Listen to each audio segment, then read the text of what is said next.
Queridos irmãos, minhas irmãs, a paz do Senhor. Quero louvar a Deus pela vida do pastor Nilton dos Santos, pastor Seno, pastor Arcelino, estes homens de Deus que nos inspiram, além de ser um grande patrimônio das Assembleias de Deus, não só no estado de Santa Catarina, mas no Brasil.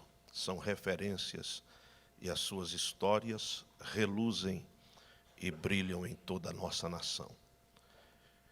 Pastor Nilton dos Santos, presidente da Junta Executiva, da mesa diretora, pastor Sérgio, estou impressionado e deveras feliz de ver que, de fato, a Convenção de Santa Catarina tem sido uma convenção modelo e que, através desta visão altruística, desta visão dinâmica, tem alcançado todos os âmbitos da igreja. Tenho visto a departamentalização desta convenção e, através dos departamentos, alcançando todos os segmentos da igreja. Que Deus em Cristo Jesus continue os abençoando e os usando para que esta convenção continue neste propósito, no caminho e caminho certo. E com certeza os resultados continuarão sendo positivos. Quero cumprimentar pastor Ezequiel Montanha e, na sua pessoa, todos os membros da Caixa. Quero, neste instante, convidar meus irmãos para a leitura de um texto na palavra do Senhor, nosso Deus, pois é uma alegria podermos voltar a esta reunião, não obstante o peso da responsabilidade de compartilhar com este seleto grupo de homens e mulheres de Deus uma palavra que vem contribuir para a nossa vida e o desenvolvimento do nosso ministério.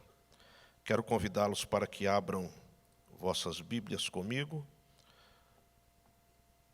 na Carta Universal de Tiago, no capítulo de número 2. E nós vamos ler os 13 primeiros versículos deste capítulo. Tiago, capítulo de número 2, versículos 1 a 13. Espero que os irmãos encontrem. Estou ouvindo ainda o folhear das páginas.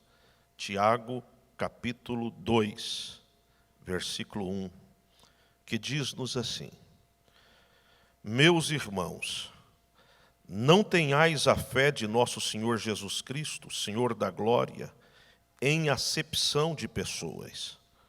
Porque se no vosso ajuntamento entrar algum homem com um anel de ouro no dedo, com vestes preciosas, e entrar também algum pobre com sórdida vestimenta, e atentardes para o que traz a veste preciosa, e lhe disserdes: assenta-te tu aqui, num lugar de honra, e disserdes ao pobre: tu fica aí em pé, ou assenta-te abaixo do meu estrado. Porventura, não fizeste distinção dentro de vós mesmos, e não vos fizestes juízes de maus pensamentos? Ouvi, meus amados irmãos, porventura não escolheu Deus aos pobres deste mundo para serem ricos na fé e herdeiros do reino que prometeu aos que o amam? Mas vós desonraste o pobre. Porventura não vos oprimem os ricos e não vos arrastam aos tribunais? Porventura não blasfemam eles do bem Não blasfemam eles o bom nome que sobre vós foi invocado? Todavia, se cumprirdes conforme a Escritura, a lei real, amarás a teu próximo como a ti mesmo, bem fazeis. Mas se fazeis acepção de pessoas, cometeis pecado, e sois redarguidos pela lei, como transgressores. Porque qualquer que guardar toda a lei e tropeçar em um só ponto, tornou-se culpado de todos. Porque aquele que disse, não cometerás adultério, também disse, não matarás. Se tu, pois, não cometeres adultério, mas matares, estais feito transgressor da lei. Assim falai e assim procedei, como devendo ser julgados pela lei da liberdade, porque o juízo será sem misericórdia sobre aquele que não fez misericórdia, e a misericórdia triunfará sobre o juízo. Amém. Podeis vos assentar. Amados irmãos,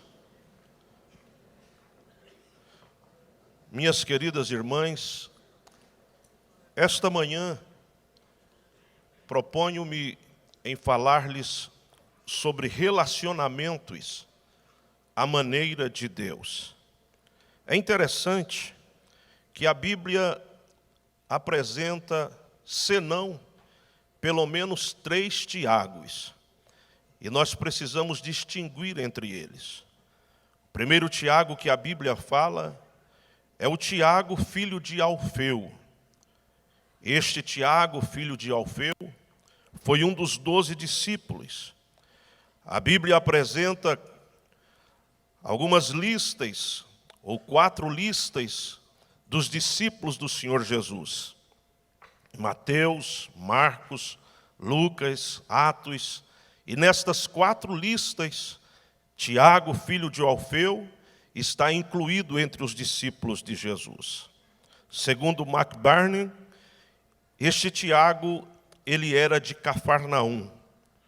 Em Marcos 15 e 40, o evangelista refere-se a este Tiago com o termo grego micros, que significa pequeno.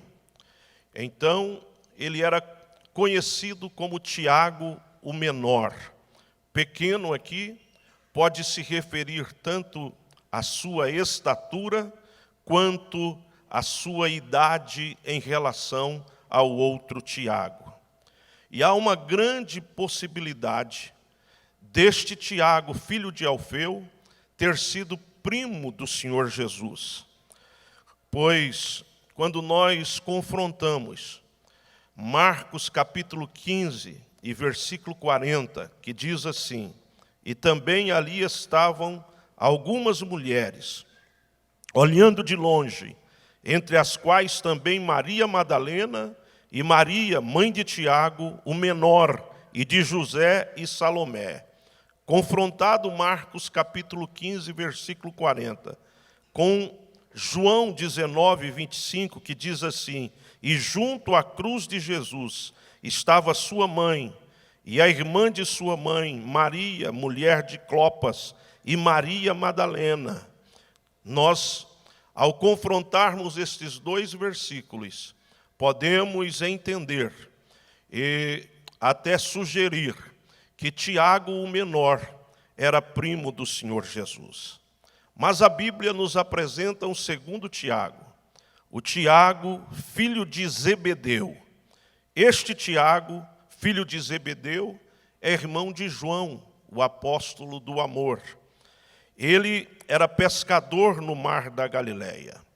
Aparentemente, de uma família próspera, pois seu pai, Zebedeu, era proprietário de barco e também administrava funcionários. Então, entendemos que era uma família que tinha uma certa proeminência, uma certa prosperidade. E ele, este Tiago, filho de Zebedeu, ele fazia parte do grupo íntimo do Senhor Jesus.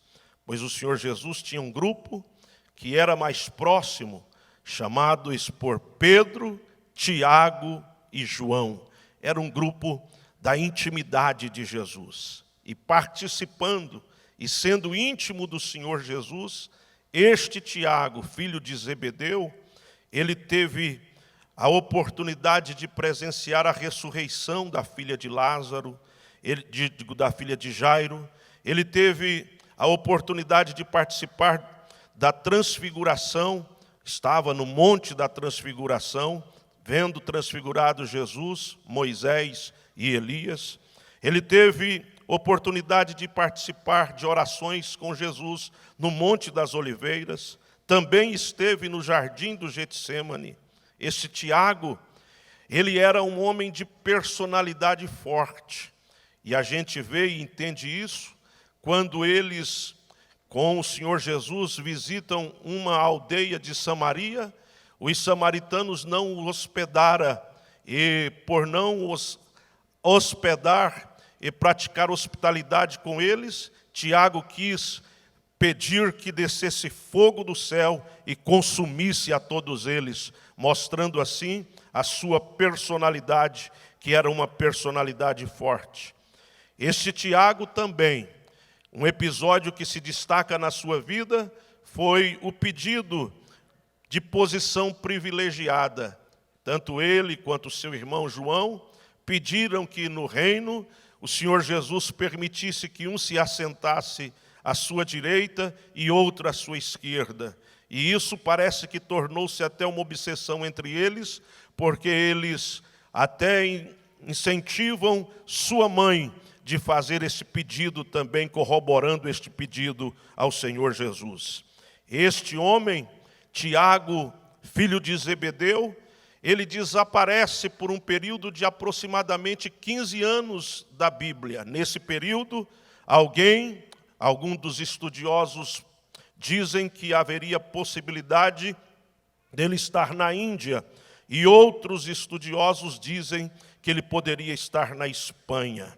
E ele morreu quando reaparece para ser mártir. Morreu no ano 44 depois de Cristo, por ordem de Herodes, que mandou matar a Tiago. Mas, além desses dois Tiagos, o Tiago, filho de Alfeu, Tiago o menor, além do Tiago, filho de Zebedeu, irmão de João, a Bíblia nos fala de um outro Tiago, que é o Tiago, irmão do Senhor Jesus. A primeira menção que a Bíblia faz a respeito deste Tiago, irmão do Senhor Jesus, é lá em Mateus capítulo 13, e no versículo 55, quando registrado está: não é este o filho do carpinteiro? E não se chama sua mãe Maria, e seus irmãos Tiago e José e Simão e Judas? O fato de Tiago ser mencionado aqui nesta lista de irmãos do Senhor Jesus como o primeiro indica que ele foi o primeiro que nasceu de Maria após o nascimento do Senhor Jesus. Este Tiago, durante a vida de Jesus, ele não foi discípulo de Jesus. Ele não havia se convertido ao cristianismo. Este Tiago, ele converteu-se a Jesus após sua morte e, mais propriamente dizendo, após a ressurreição do Senhor Jesus. Lá em João, no capítulo 7, versículo 5, nos diz: porque nem mesmo seus irmãos creram nele. Os irmãos de Jesus não creram em Jesus até a sua morte e ressurreição. Mas após a sua ressurreição, quando o apóstolo São Paulo fala da revelação do Senhor Jesus a algumas pessoas, lá no na carta de 1 Coríntios, capítulo 15, e o versículo 7, São Paulo registra na lista dos quais o Senhor Jesus apareceu, registra este Tiago. Veja bem, depois foi visto por Tiago, depois por todos os apóstolos. Então, após a morte e ressurreição de Jesus, Tiago se converte a Jesus, quando ele se revela, tanto como se revelou a Paulo, se revela também, ressuscitado, a Tiago, e este Tiago se converte. E ele estava presente no cenáculo, lá em Atos capítulo 1 e versículo 14, registra a presença de Tiago no cenáculo, na busca pelo poder do Espírito Santo, a promessa de Jesus. Está escrito que todos estes perseveravam unanimemente em oração e súplicas com as mulheres, e Maria, mãe de Jesus, e com seus irmãos. Agora, os irmãos de Jesus, entre eles Tiago e Maria, estão no cenáculo buscando o poder do Espírito Santo, a promessa que eles receberam de Jesus. Este Tiago, irmão de Jesus, ele tornou-se o mais proeminente entre todos os apóstolos, o mais proeminente apóstolo da igreja de Jerusalém. Haja vista que ele presidiu o concílio de Jerusalém. No Atos 15, registra a realização desta convenção em Jerusalém. E o presidente desta convenção, o presidente deste concílio, foi exatamente Tiago. Tiago, irmãos, foi um homem piedoso, um homem chamado de Tiago o Justo. Era um homem que beirava a santidade. Quando morreu, os irmãos foram preparar o seu corpo, e ao prepararem o corpo de Tiago para o sepultamento, não sabiam, diziam eles, se olhavam para os joelhos de um homem ou para os joelhos de um camelo, dado a sua vida dedicada à oração. Tiago foi um homem que beirou a santidade. Ele foi chamado de Tiago o Justo. E ele morreu em 62 depois de Cristo. Na verdade, a princípio, o empurraram do pináculo do templo e ele sobreviveu. Depois, também o apedrejaram e ele sobreviveu. Mas, quando ele orava em favor dos seus acusadores e perseguidores, um lavandeiro com um bastão de lavadeiro deu na sua cabeça e ele morre, assim terminando os seus dias. Este homem, que é o escritor da epístola que nós lemos, esta epístola que tem um pouco de diferença das outras, porque as outras epístolas, principalmente as paulinas, são direcionadas especificamente a um grupo de pessoas, a uma cidade, a uma igreja numa cidade. A epístola de Tiago, por sua vez, parece-nos mais uma circular que correu entre todas as igrejas para orientar a todas aos cristãos daquela época. É importante nós nos lembrarmos que ele que escreveu esta epístola foi gerado no mesmo ventre que o Senhor Jesus foi gerado. É importante nós nos lembrarmos que ele esteve debaixo do mesmo teto que o Senhor Jesus esteve. É importante nós nos lembrarmos que ele se assentava na mesma mesa que o Senhor Jesus se assentava. Faziam refeições em comum. É importante nós nos lembrarmos que possivelmente este Tiago que escreveu esta epístola, ele brincou com Jesus na sua infância e adolescência. É importante nós lembrarmos que este Tiago, ele sofreu e recebeu as mesmas influências que o Senhor Jesus recebeu na sua infância, de maneira que ele torna-se este proeminente apóstolo na igreja de Jerusalém e torna-se o pastor pastor da igreja de Jerusalém, pastor da grande igreja de Jerusalém, porque os estudiosos dizem que a igreja de Jerusalém tinha aproximadamente 100 mil membros nos dias de Tiago. Imaginem os irmãos, a experiência, o cabedal de conhecimento, a experiência de vida que este homem tinha, tanto pelo seu relacionamento com o Senhor Jesus, como pela sua experiência no trabalhar com a igreja. E Tiago, quando escreve a sua carta, ele apresenta para nós alguns problemas que aconteciam na igreja de então. Problemas estes que me mostram que os séculos se passaram, os anos se passaram, os milênios se passaram, mas os homens continuam o mesmo, os problemas continuam os mesmos, porque quando identificamos os problemas dos dias de Tiago, nós os identificamos também nos nossos dias.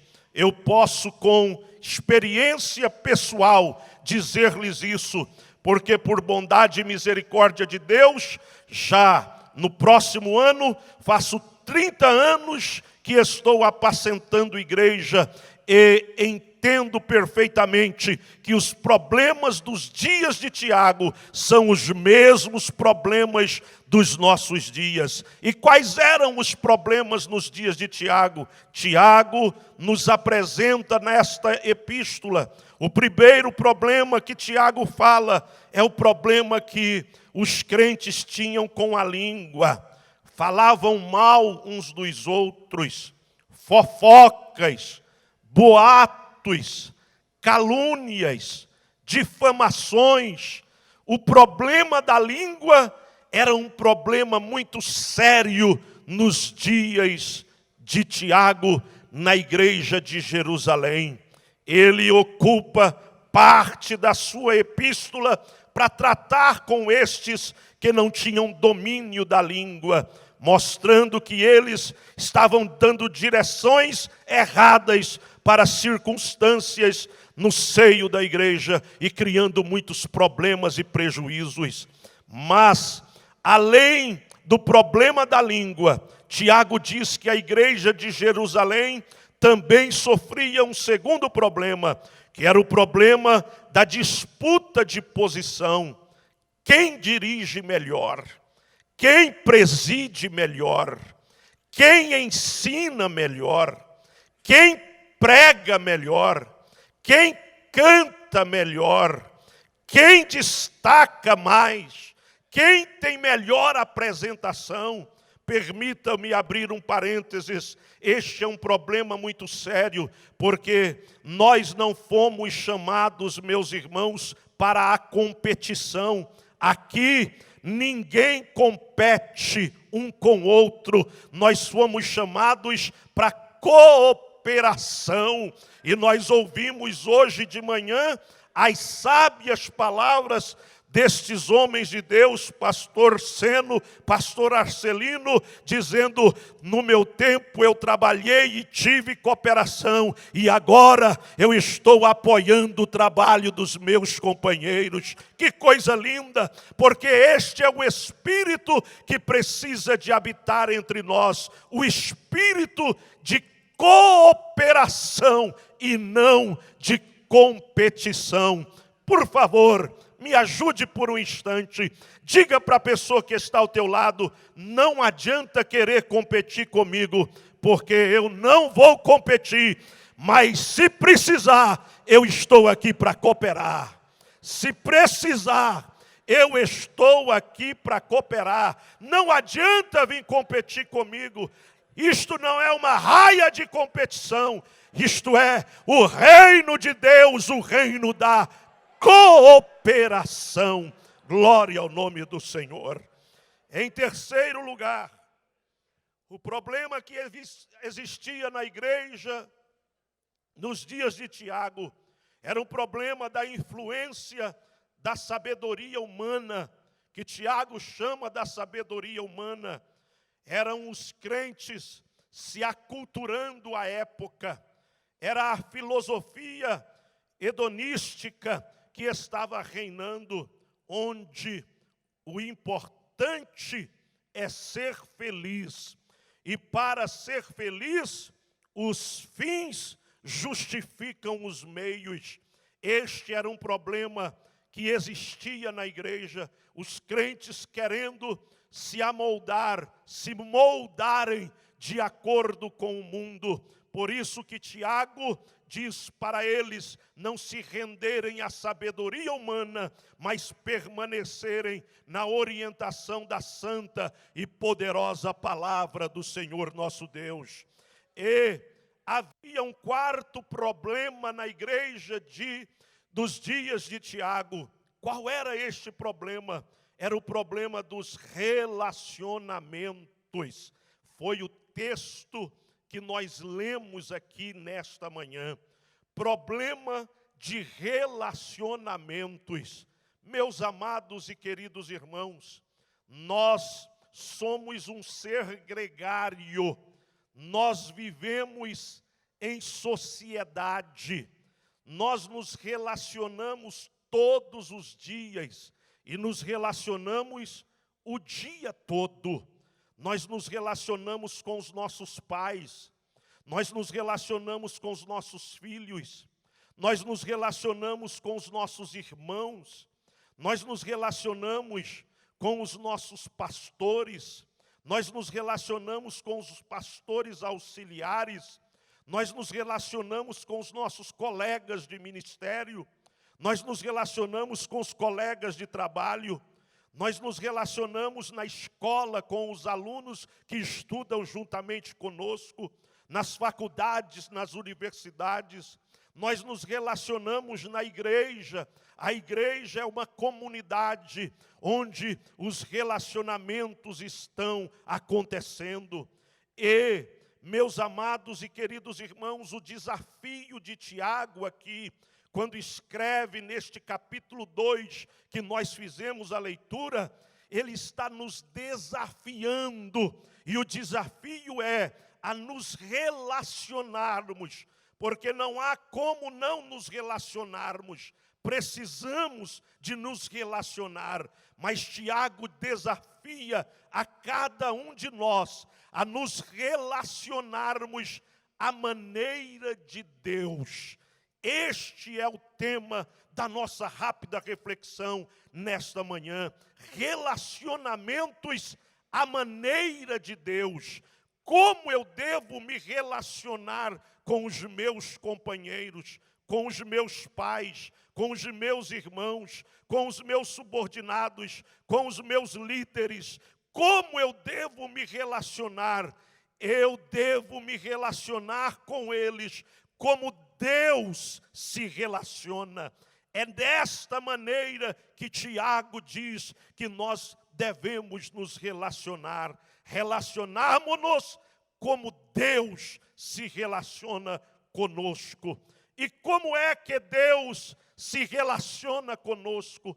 Como nós podemos ter um relacionamento com as pessoas como um relacionamento de Deus conosco? Em primeiro lugar, é olhando como os olhos de Deus. Olhando com os olhos de Deus. Existem 3 maneiras de olharmos. Existe a maneira que o mundo olha. O mundo, ele te valoriza por aquilo que você tem. Ele te define pelo carro que você anda, pelo sapato que você calça, pela bolsa que você usa, pelo perfume que você usa. Ele te define pela sua conta bancária, te define pelo anel que você tem na mão, te define pelos diplomas que você tem na parede. Na verdade, o mundo te define pelo que você tem.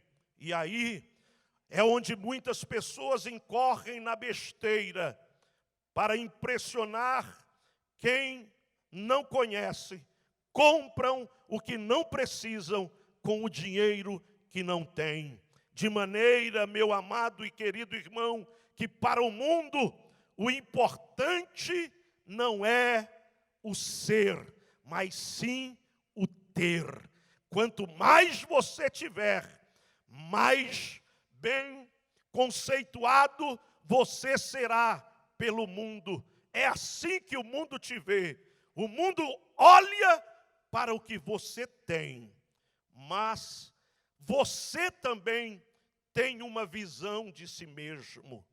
Alguém, meus irmãos, tem uma visão de autocomiseração. Olha para si como um coitadinho, como alguém que está derrotado, vencido, que não é ninguém, é um zero à esquerda. É assim que algumas pessoas se olham, mas outras se olham diferente. Vamos tomar como exemplo Paulo. Paulo, ele se julgava o mais importante. Paulo se julgava a última bolacha do pacote. Paulo se julgava a cereja do bolo. Paulo se julgava o bambambam. Paulo se julgava ser o cara, na verdade, pois ele foi circuncidado ao 8º dia, da linhagem de Israel, da tribo de Benjamim, hebreu de hebreus, segundo a lei, fariseu, irrepreensível, educado aos pés de Gamaliel. Então Paulo se via, e se via como o tal, como o cara, como o homem. Antes do encontro com Jesus, é claro, eu estou lhes dizendo. Porém, Ananias já vê Paulo de forma diferente. O Senhor vem e diz: Ananias, vai lá na rua direita, encontra um homem chamado Saulo, ele está orando, e eu mostrei para ele que um homem chamado Ananias ia orar por ele. Vai lá. Ananias disse: Senhor, o quê? Ir lá? Esse homem, eu tenho ouvido falar dele. E como é que Ananias via Paulo? Ananias via como um terrorista. Eu já ouvi falar desse homem. Ele mata crentes, ele fecha igrejas, ele é um terrorista. Porém, Paulo se via o tal. Ananias o via como terrorista, mas Deus o via diferente. Deus disse: vai, porque este é para mim um vaso escolhido. Glória ao nome do Senhor. De maneira, meu amado e querido irmão, que não importa, porque Deus não o via como cara, Deus não o via como terrorista, Deus o via como um vaso escolhido para anunciar o Evangelho de Jesus Cristo. Duas coisas eu aprendo com o olhar de Deus. Primeiro, Deus não se impressiona com aparência. Ele mandou Samuel na casa de Jessé para ungir o rei, o futuro rei de Israel. E Jessé, ao receber Samuel, fez passar todos os seus filhos diante de Samuel. Veio Eliabe, veio Samar, veio Natanael, veio Radai, veio Abinadab, veio Jasson. E quando passaram todos estes diante do homem de Deus, muitas vezes Samuel queria deitar o azeite, mas Deus dizia: não, porque você vê por fora, tem cara de rei, tem altura de rei, tem cabelo de rei, a cor dos olhos dele é de rei, mas eu não estou vendo o homem por fora, eu procuro o coração, eu olho o homem pelo lado de dentro. Glória ao nome do Senhor. Nós nos impressionamos com a aparência, mas Deus não se impressiona com a aparência. Deus olha as virtudes, Deus olha o coração. Louvado seja o nome do Senhor. Em segundo lugar, eu aprendo com o olhar de Deus que Deus vê o futuro como se fosse o presente. Isaías capítulo 9, versículo 6, Deus diz: um menino nos nasceu, um filho se nos deu, e o principado está sobre os seus ombros. E o seu nome será maravilhoso, Conselheiro, Deus forte, Pai da eternidade e Príncipe da paz. Ei, irmão, ei, irmã, faltavam 700 anos para Jesus nascer, mas o Senhor Deus usa o verbo no presente. Um menino se nos deu.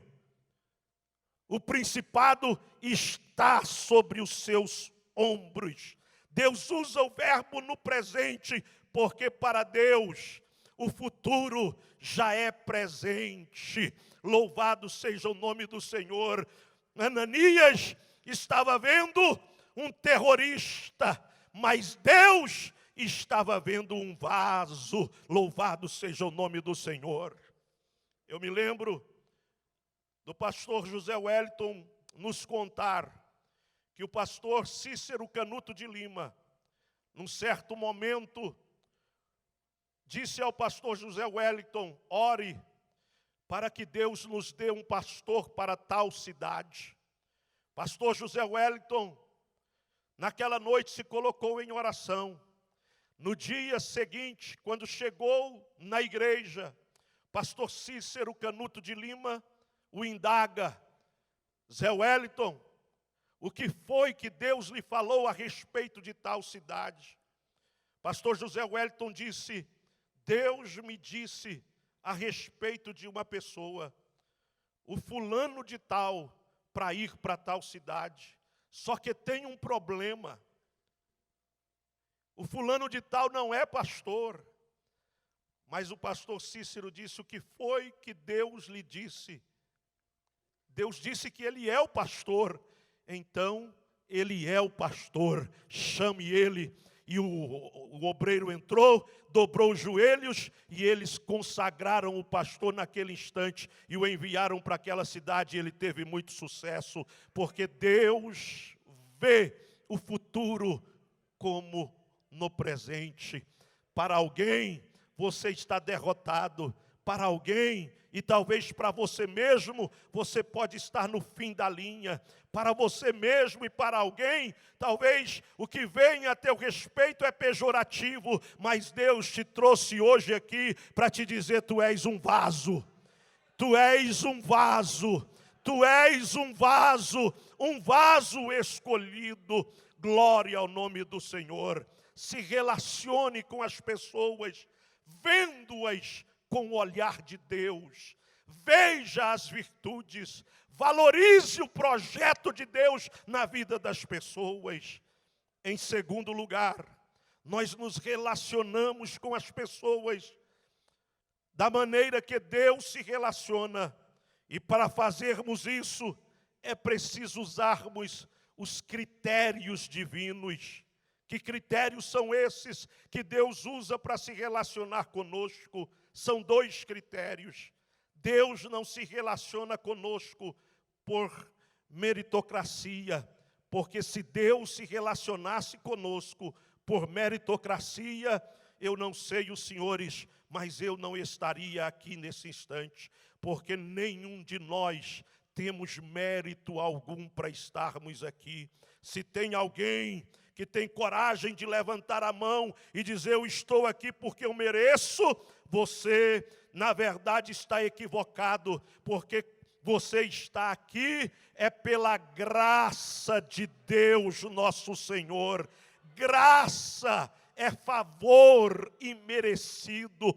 Você não merecia ser salvo. Você não merecia ser batizado com o Espírito Santo. Você não merecia ser pastor, você não merecia estar na igreja que você está, mas a graça de Deus te envolveu e te colocou no lugar onde você está. E agora nós devemos nos relacionarmos como Deus se relaciona conosco, com graça,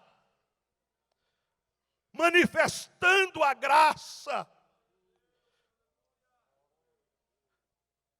A pessoa não merece, mas você vai fazer por ela, porque Deus fez por você, e você se relaciona com ela mediante a graça.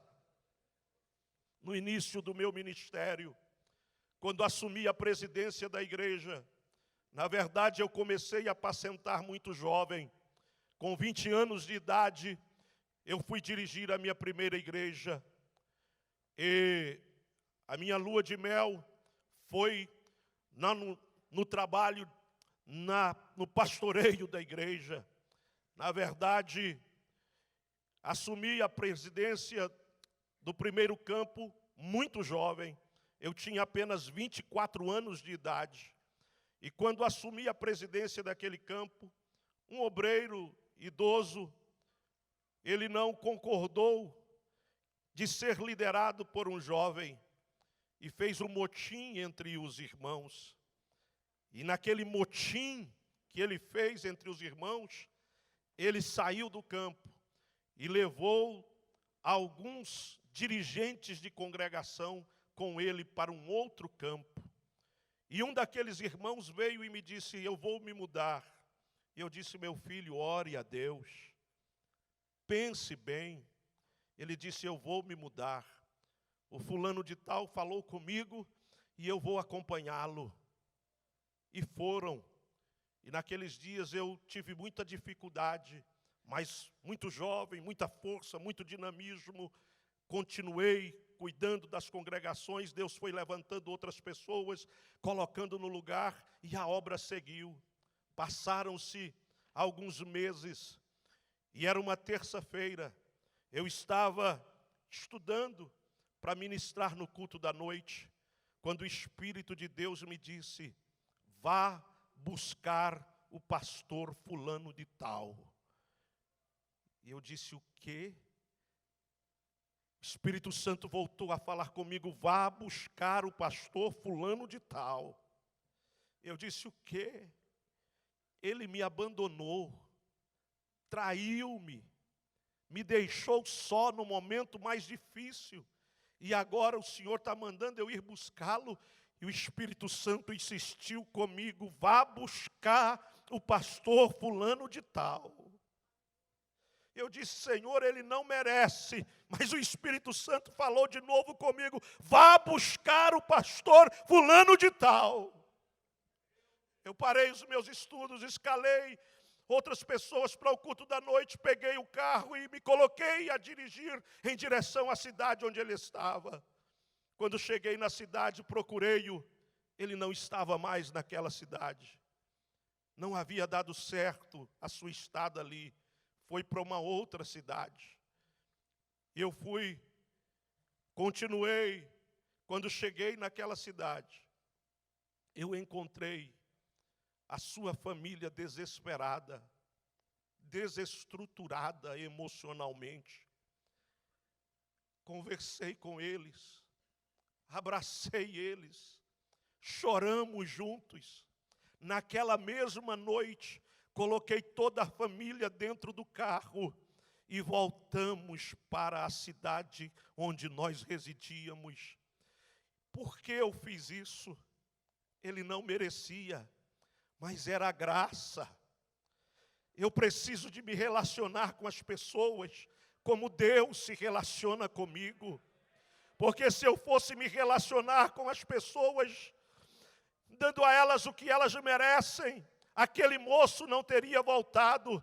mas porque eu relacionei-me com ele como Deus se relaciona comigo, hoje é um obreiro fiel, presidente de um campo, prosperando e crescendo na obra de Deus. Por quê? Porque houve um relacionamento baseado na graça. Esta manhã é muito sério o que Deus fala conosco aqui neste lugar. Talvez se você for agir de acordo com o que aquela pessoa merece, ela terá que ser exterminada, destruída, morta, terá que sair de cena, mas Deus te trouxe hoje aqui, e eu sei quando profetizo, para lhe dizer, manifeste a graça.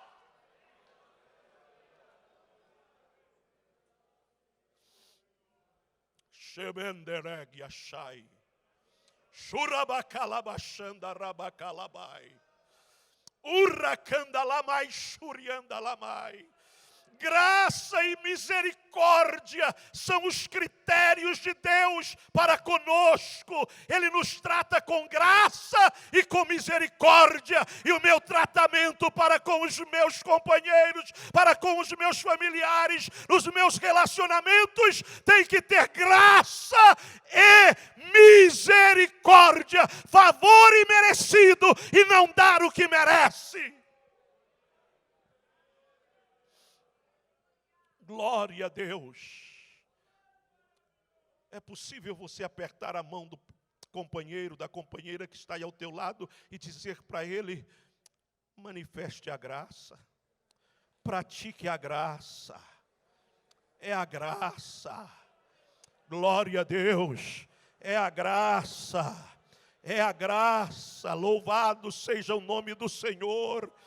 Oh, Racalamashandaraia, Deus está falando aqui nesta manhã, pratique a graça. Tem alguém que vai ser salvo pela graça, tem alguém que vai ser ajudado pela graça, tem alguém que não vai morrer por causa da graça que você vai manifestar nesta manhã. Manifeste a graça, louvado seja o nome do Senhor. Graça e misericórdia são os critérios que Deus utiliza para se relacionar conosco. Se relacione com as pessoas utilizando este mesmo critério, graça e misericórdia. E para concluir, para se relacionar com alguém da maneira que Deus se relaciona, é preciso aplicar as leis. Quais as leis? A primeira lei está no versículo 8 do capítulo 2. É a lei real. A lei real é amar ao teu próximo como a ti mesmo. O mundo, meus irmãos, não precisa de mais estadistas. O mundo não precisa de mais filósofos. O mundo não precisa de mais teólogos. O mundo não precisa de mais estadistas ou políticos. O mundo precisa de mais amor. O que está faltando no mundo é amor. Amor, porque o amor, disse Paulo, ele tudo sofre, ele tudo suporta. O amor, ele nunca falha.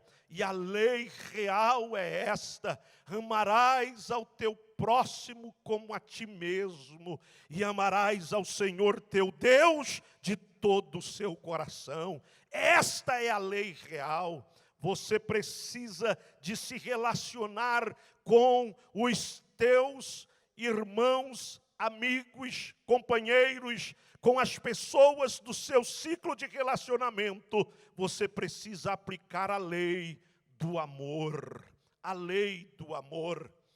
Os estudiosos dizem que João, o apóstolo, já estava velhinho, cansado, não conseguia andar mais muito bem, mas ele saía arrastando os pés no meio dos irmãos, e a palavra de João era essa: amai-vos, amai-vos, amai-vos, amai-vos, amai-vos, amai-vos, amai-vos. Esta era a palavra de João. Ele ia andando, se encontrando com os irmãos e pregando para eles e dizendo: amai-vos, amai-vos, amai-vos. Esta manhã, meu amado e querido irmão, o Senhor nos trouxe aqui para nos ensinar a amar, que a mensagem que ardeu no coração de João venha a arder no nosso coração também,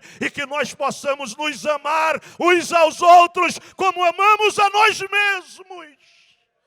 Glória a Deus.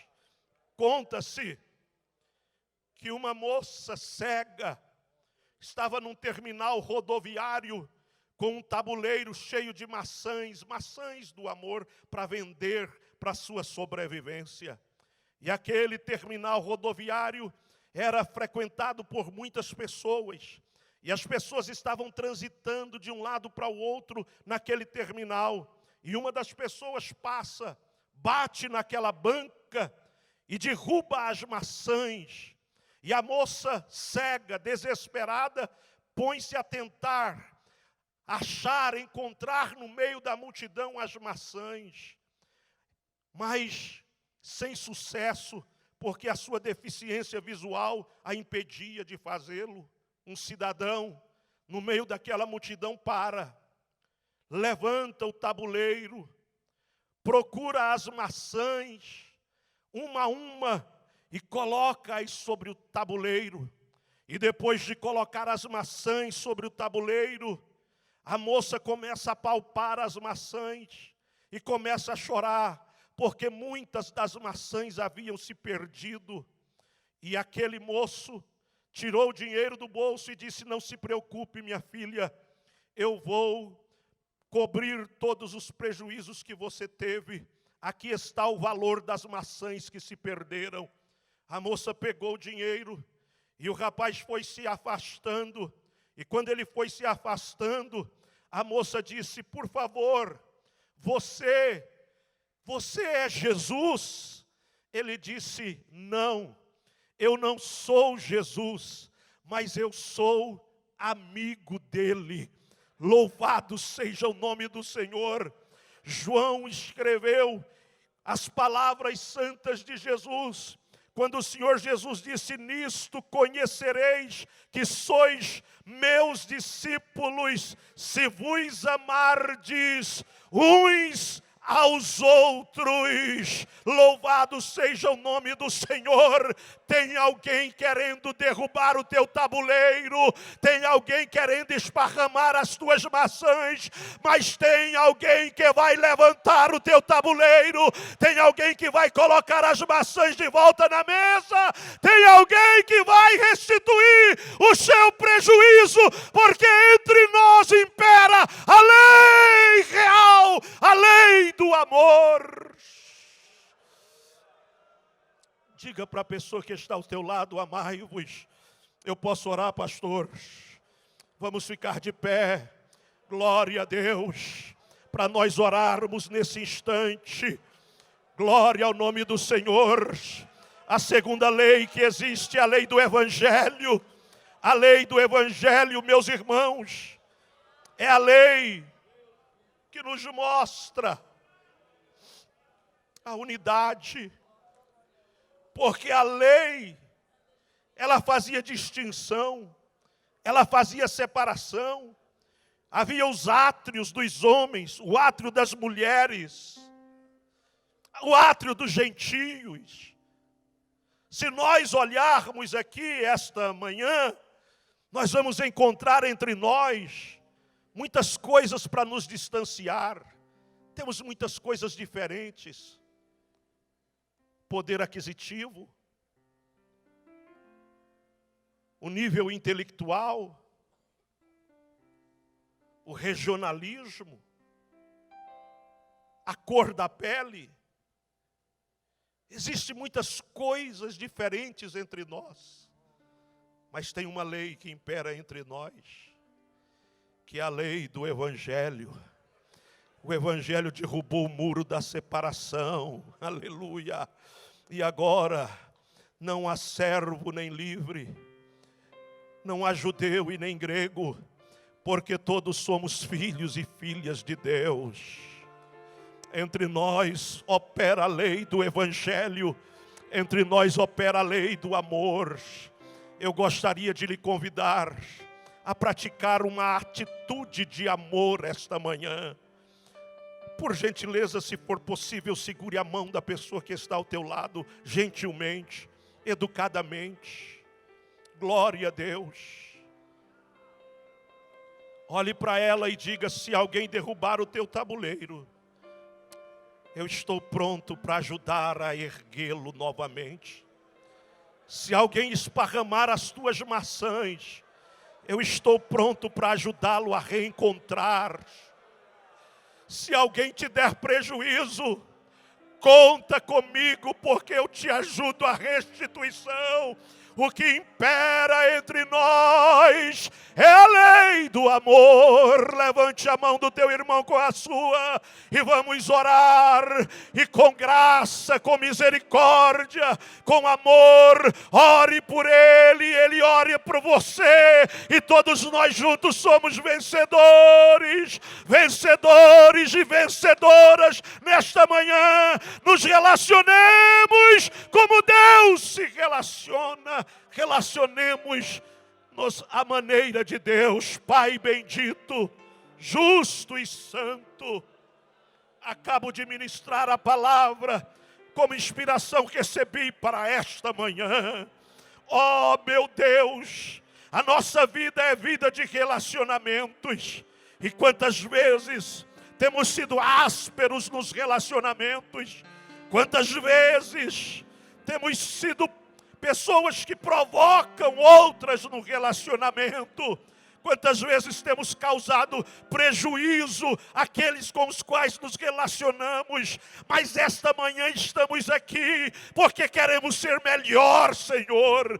Estamos aqui porque queremos olhar como o Senhor olha. Queremos ver com os teus olhos que contemplam as virtudes, o teu olho que contempla os mistérios. Queremos, Senhor meu Deus, praticarmos os critérios do Senhor, que é a graça e a misericórdia. Queremos, ó Deus, cultivarmos a lei do amor. Ajuda-nos a nos amarmos, em nome de Jesus.